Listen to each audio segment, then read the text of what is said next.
Hello students, welcome to this video. आज के इस वीडियो में हम करने वाले हैं सर्च फॉर जेनेटिक मटेरियल, जिसके अंदर हम कर चुके थे आपका पहला पोर्शन इसमें ट्रांसफॉर्मिंग प्रिंसिपल। आज हम सेकंड पोर्शन करेंगे biochemical characterization of transforming principle. इससे पहले जो हमने कल के वीडियो में समझा था, इसको एक बार क्विक रिवीजन कर लेते हैं। तो सबसे पहले हमने देखा कि भाई जो जेनेटिक मटेरियल के नेचर के बारे में किसी को कुछ नहीं पता था, क्योंकि क्रोमोसोम्स के ऊपर एक्सपेरिमेंट हो चुके थे और हमें पता था कि क्रोमोसोम न्यूक्लियस के अंदर प्रेजेंट है। लेकिन हमें क्रोमोसोम के नेचर के बारे में नहीं पता था कि क्रोमोसोम का केमिकल नेचर क्या है, डीएनए है वो, आरएनए है या प्रोटीन है। तो सबसे पहले एक साइंटिस्ट आए थे जिनका नाम था ग्रिफिथ। तो उन्होंने एक्सपेरिमेंट किए थे स्ट्रेप्टोकोकस निमोनिया के ऊपर। तो ये क्या होता है, तो ये एक बैक्टीरिया है जो कि रेस्पॉन्सिबल होता है जो निमोनिया डिजीज़ होती है उसके लिए। तो उन्होंने इस बैक्टीरिया का यूज़ करके एक्सपेरिमेंट किए थे और उन्होंने कुछ एक्सपेरिमेंट के दौरान ऐसा देखा था कि जो बैक्टीरिया की फिजिकल फॉर्म है वही चेंज हो गई थी। तो ये जो बैक्टीरिया है वो दो फॉर्म में एग्जिस्ट करता है, एक होता है स्मूथ फॉर्म, एक होता है रफ फॉर्म। तो इसको हम कह सकते हैं कि एक होता है आर स्ट्रेन, मतलब स्मूथ स्ट्रेन बनाएगा जो, और एक होता है एस स्ट्रेन। एस स्ट्रेन मतलब स्मूथ स्ट्रेन और आर स्ट्रेन मतलब रफ स्ट्रेन। तो ये स्मूथ किस वजह से है, क्योंकि इसके चारों ओर पॉलीसैकेराइड की कोट होती है। जो बैक्टीरिया होता है उसके बाहर एक मेम्ब्रेन होती है, पॉलीसैकेराइड की कोट होती है। ये एस स्ट्रेन की पॉलीसैकेराइड की कोट के कारण ही ये वायरुलेंस शो करता है। इसी के कारण ये क्या करता है, वायरुलेंस शो करता है और ये निमोनिया की डिजीज़ को कोज करता है। इसके अपोजिट जो आर स्ट्रेन है उसके अंदर ये पॉलीसैकेराइड की कोट नहीं होती है और जिसके कारण ये वाला स्ट्रेन जो है वो वायरुलेंट नहीं होता, मतलब ये डिजीज़ कोज नहीं करता।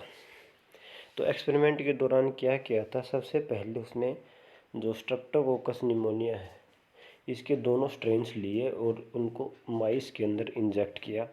तो जो एस स्ट्रेन वाला जो माइस है उसको निमोनिया डिजीज़ हुई, जिसके कारण वो डाई आउट कर गया, और जो आर स्ट्रेन वाला है उसके अंदर डिजीज़ नहीं हुई और वो सरवाइव कर गया।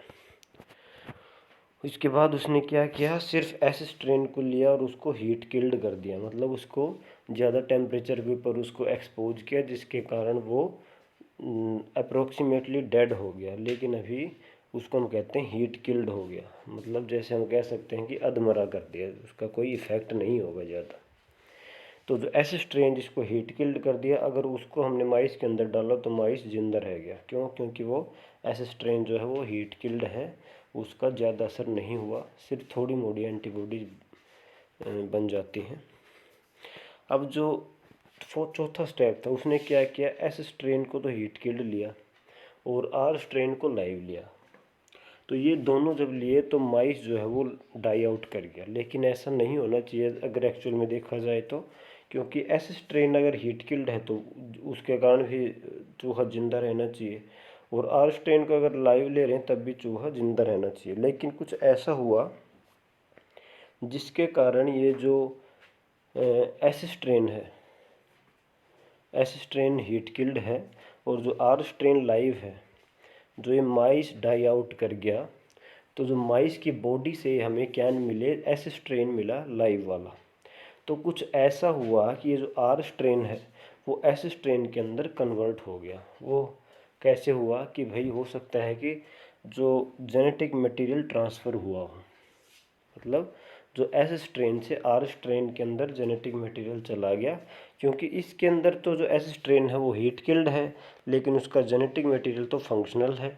तो वो जो फंक्शनल जेनेटिक मटेरियल है वो आर स्ट्रेन के अंदर चला गया, जिसके कारण वहाँ पे ये जो पॉलीसैकेराइड जो कोट बनती है वो आर स्ट्रेन के अंदर बन गई, और जिसके कारण वो एस स्ट्रेन वायरुलेंट हो गया। तो इसको हमने कहा कि ये क्या है, ये ट्रांसफॉर्मिंग प्रिंसिपल कह दिया इसको, कि भाई कुछ ऐसी चीज़ है जिसके कारण ये जो आर स्ट्रेन है वो एस स्ट्रेन के अंदर ट्रांसफॉर्म हो गया। तो ये सब क्या था, ग्रिफिथ ने। लेकिन अभी भी कुछ ग्रिफिथ ने आखिर में ये कहा कि कुछ ऐसी चीज़ है जिसके कारण जो आर स्ट्रेन है वो एस स्ट्रेन के अंदर ट्रांसफॉर्म हो रहा है। जिस चीज़ को उसने कहा, उसको कह दिया कोई ना कोई ट्रांसफॉर्मिंग प्रिंसिपल है जो इसको ट्रांसफॉर्म कर रहा है। तो उसने उसका केमिकल नेचर नहीं बताया अभी भी कि भाई जो ये ट्रांसफॉर्मिंग प्रिंसिपल है वो क्या है। अब इसी एक्सपेरिमेंट को आगे बढ़ाने के लिए अब ये जो बायोकेमिकल नेचर या बायोकेमिकल कैरेक्टराइजेशन की भाई जो ट्रांसफॉर्मिंग प्रिंसिपल है उसका बायोकेमिकल नेचर कौन सा है, इसके लिए अब क्या थे, 3 साइंटिस्ट आए थे जो आपने पहले भी तीनों पढ़े हुए हैं, जो मेंडल की रीडिस्कवरी जो की थी वर्क की, तो वही साइंटिस्ट हैं एवरी, मैकलोड एंड मैकार्टी। तीनों साइंटिस्ट आए थे इस दौरान 1933 से 1944 तक। वो शुरू में ये सोचते थे कि जो प्रोटीन है, प्रोटीन क्या है, जेनेटिक मटेरियल है। The genetic material was thought to be protein.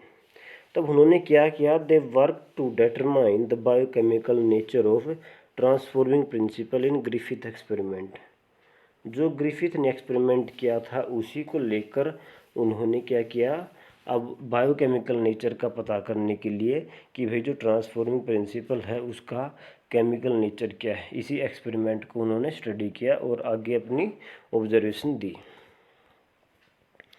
उन्होंने क्या किया, सबसे पहले क्या किया, दे प्योरीफाइड बायोकेमिकल्स यानी प्रोटीन, डीएनए, आरएनए। जो भी उनको शक था कि भी इन तीनों में से जेनेटिक मटेरियल हो सकता है, उनको उन्होंने प्योरीफाई कर लिया, प्योर फॉर्म में उसको निकाल लिया। From the heat killed S cell to see which one could transform live R cells into S cell. उन्होंने क्या किया कि जो जो फोर्थ स्टेप था इसी को रिपीट किया। उन्होंने पता था कि भाई कुछ ना कुछ ऐसा है कि जो आर स्ट्रेन जो है वो एस स्ट्रेन के अंदर कन्वर्ट होगा, और जो एस स्ट्रेन हीट किल्ड है वो कुछ ना कुछ ट्रांसफ़र करेगा आर स्ट्रेन के अंदर, और जिसको हम करें ट्रांसफॉर्मिंग प्रिंसिपल। तो उनको शक था कि भी इन 3 चीज़ों में से कुछ ना कुछ ट्रांसफ़र होगा जेनेटिक मटेरियल। जैसे प्रोटीन, वो सोच रहे थे जेनेटिक मटेरियल है या डीएनए है या आरएनए। इन तीनों को इन्होंने सबसे पहले हीट किल्ड वाले जो एस स्ट्रेन है उससे आइसोलेट कर लिया, मतलब उसको अलग कर दिया। तब क्या हुआ, they discovered that DNA alone from S bacteria cause R bacteria to transformed. मतलब जब डीएनए को उन्होंने अलग किया तब ये जो ट्रांसफॉर्मेशन है वो नहीं हो पाई। एक्चुअल में जो एक्सपेरिमेंट हुआ तो उसके अकॉर्डिंग कि भाई उन्होंने क्या किया, जो हीट किल्ड एस स्ट्रेन है उसके अंदर एंजाइम डाल दिया डीएनएज। देखो ये आगे दिखाया हुआ है, एंजाइम्स अलग अलग होते हैं, डीएनएज भी होता है ये वाला, आरएनएज होता है, प्रोटीएज होता है। तो जो प्रोटीएज होते हैं वो क्या करेंगे, प्रोटीन को डाइजेस्ट कर देंगे। जो आरएनएज होते हैं वो क्या करेंगे, जो भी आरएनए प्रेजेंट होगा उसको डाइजेस्ट कर देंगे। और जो डीएनएज होता है वो क्या करेगा, जो भी उस सेल के अंदर डीएनए है उसको डाइजेस्ट कर देगा। तो उन्होंने क्या किया, जो heat killed S strain bacteria है उसके अंदर अलग अलग सैंपल लिए, तीनों में ये एक एक एंजाइम को उन्होंने डाल दिया। एक में प्रोटीएज डाला, एक में आरएनएज डाला और एक में डीएनएज डाला। तो जिस केस में प्रोटीएज डाला तो उस केस में क्या हुआ, मान लो ये सेल है, सेल के अंदर अब जो भी प्रोटीन है वो तो ख़त्म हो चुका है, लेकिन डीएनए तो अभी भी है ना, और डीएनए ही हमें पता है जेनेटिक मटेरियल होता है, तो वो एक्चुअल में पास होगा। तो अब वो तो पास हो कर वो जो आर स्ट्रेन है वो एस स्ट्रेन में कन्वर्ट हो जाएगा और ट्रांसफॉर्मेशन हो जाएगी। तो जो प्रोटीन का मतलब इस केस में क्या हुआ, ट्रांसफॉर्मेशन होती है और आखिर में माइस जो है ना डेड मिलता है। अब देखते हैं दूसरा, मान लो कि जेनेटिक मटेरियल है आरएनए, तो हमने इसके अंदर एंजाइम डाल दिया आरएनएज। तो आरएनएज ने क्या किया, सारा जो आरएनए है उसको ख़त्म कर दिया। अगर आरएनए जेनेटिक मटेरियल होता तो मतलब ये जो हीट किल्ड एस स्ट्रेन से और जो आर स्ट्रेन है उसके अंदर वो नहीं जाता, और नहीं जाता जो आर स्ट्रेन है तो वो लाइव एस स्ट्रेन में कन्वर्ट नहीं होता। लेकिन ऐसा नहीं हुआ, क्योंकि हमें आज पता है कि डीएनए है तो आरएनए का तो कोई इफेक्ट ही नहीं होगा, और जो डीएनए है वो उसमें पास हो जाएगा, जिसके कारण वो आर स्ट्रेन जो है वो लाइव एस स्ट्रेन के अंदर कन्वर्ट होगा और फिर भी ट्रांसफॉर्मेशन होगी, और जो चूहा मिलेगा वो डेड मिलेगा। अब देखते हैं तीसरे केस में, डीएनएज के केस में, क्योंकि हमें पता है एक्चुअल में जेनेटिक मटेरियल डीएनए ही है। अब मान लो ये सेल है, सेल के अंदर उन्होंने क्या किया, अब ये जो हीट किल्ड एस स्ट्रेन है उसके सेल के अंदर डीएनएज डाल दिया न्यूक्लियस में। तो वो डीएनएज डाल दिया तो मतलब उसका जो न्यूक्लियस के अंदर जो डीएनए है वो सब खत्म हो गया। अब ख़त्म हो गया तो अब वो क्या करेगा, अब क्योंकि उसके अंदर जेनेटिक मटेरियल बचा ही नहीं है तो वो आर स्ट्रेन जो लाइव है उसके पास कुछ ट्रांसफ़र कर ही नहीं पाएगा, कर नहीं पाएगा तो जो आर स्ट्रेन वाला है वो वैसे का वैसा ही रहेगा, रफ जो कॉलोनीज बनती हैं वही बनेंगी, और जिसके कारण जब माइस है उसके ऊपर कोई इफेक्ट नहीं होगा, और माइस जो है तो डीएनए के केस में लाइव मिलेगा, उसको ज़िंदा मिलेगा। तो इसके कारण हमें क्या पता लगा कि माइस जिंदा कब मिला। माइस जिंदा जब मिला जब जेनेटिक मटेरियल ट्रांसफ़र नहीं हुआ, और जेनेटिक मटेरियल ट्रांसफ़र कब नहीं हुआ, जब तीनों में से कोई ना कोई वहाँ पे है।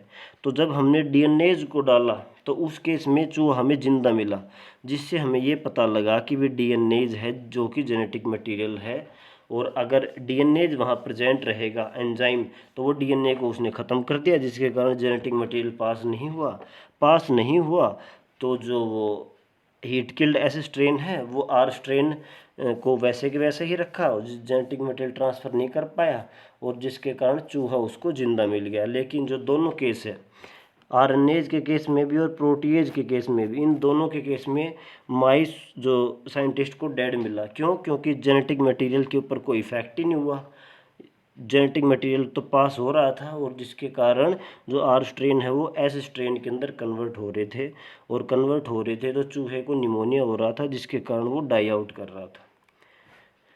तो ये हैं आपके कंफर्मेशन के लिए कि भाई बायोकेमिकल नेचर क्या है जो ट्रांसफॉर्मिंग प्रिंसिपल का।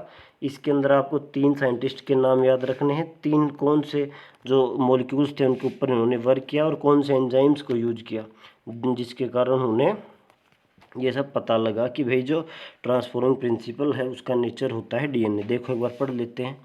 इन्होंने क्या किया, दे प्योरीफाई द केमिकल्स, इन्होंने डीएनए आरएनए प्रोटीन्स को प्योरीफाई किया, कहाँ से निकाल के, हीट किल्ड एस सेल से, और अब क्या देखा कि भाई वो लाइव जो आर सेल्स हैं उसको ट्रांसफॉर्म कर पाते हैं या नहीं। फिर उन्होंने क्या डिस्कवर किया, DNA alone from the S strain cause the R strain to become transform, मतलब जो डीएनए के कारण ही क्या होता है, जो एस स्ट्रेन जो होता है हीट किल्ड वाला वो आर स्ट्रेन को लाइव एस स्ट्रेन में ट्रांसफॉर्म कर देता है। They also discover that protein digesting enzymes proteases and RNA digesting enzymes यानी आरएनएजेज डिड नॉट अफेक्ट ट्रांसफॉर्मेशन। तो मैंने आपको वही एक्सप्लेन किया कि ये दोनों जो एंजाइम्स डाले तो ट्रांसफॉर्मेशन के ऊपर अफेक्ट नहीं हुआ, माइस हमको डेड ही मिला। So the transforming substance was not protein और डीएनए, जिसके कारण हमें पता लगा कि भाई ट्रांसफॉर्मेशन हो रही है तो मतलब जेनेटिक मटेरियल पास हो रहा है तो मतलब इन दोनों में से तो हो नहीं सकता। अब क्या हुआ, digestion with DNAs did inhibit transformation, जब डीएनएज नाम का एंजाइम जो कि डीएनए को कट कर देता है, डीएनए को सारा ख़त्म कर देता है, जब उसको डाला गया तो ट्रांसफॉर्मेशन रुक गई। मतलब ये जो एस स्ट्रेन हमें लाइव मिल रहा था माइस की डेड बॉडी से वो हमें नहीं मिला, और बल्कि माइस हमें जिंदा ही मिला, और उससे हमें क्या पता लगा, डीएनए कोज द ट्रांसफॉर्मेशन। और अब आखिर में एक्सपेरिमेंट से हमें क्या मिला, दे concluded that DNA is the heredity material but not all biologist were convinced. तो उन्होंने क्या बताया कि भाई जो जेनेटिक मटेरियल है वो डीएनए ही है, लेकिन इस बात से भी जो सारे बायोलॉजिस्ट थे वो उन लोगों ने इसकी बात नहीं मानी। और एक लास्ट में एक्सपेरिमेंट आएगा आपका जिसके अंदर हमें पता लगा है कि जो एक्चुअल में जेनेटिक मटेरियल डीएनए ही है, इसके अंदर बैक्टीरियोफाज का रोल आएगा। तो इसको हम अगले वीडियो में करेंगे, और आपको इसको अच्छे से एनसीईआरटी से स्टडी करना।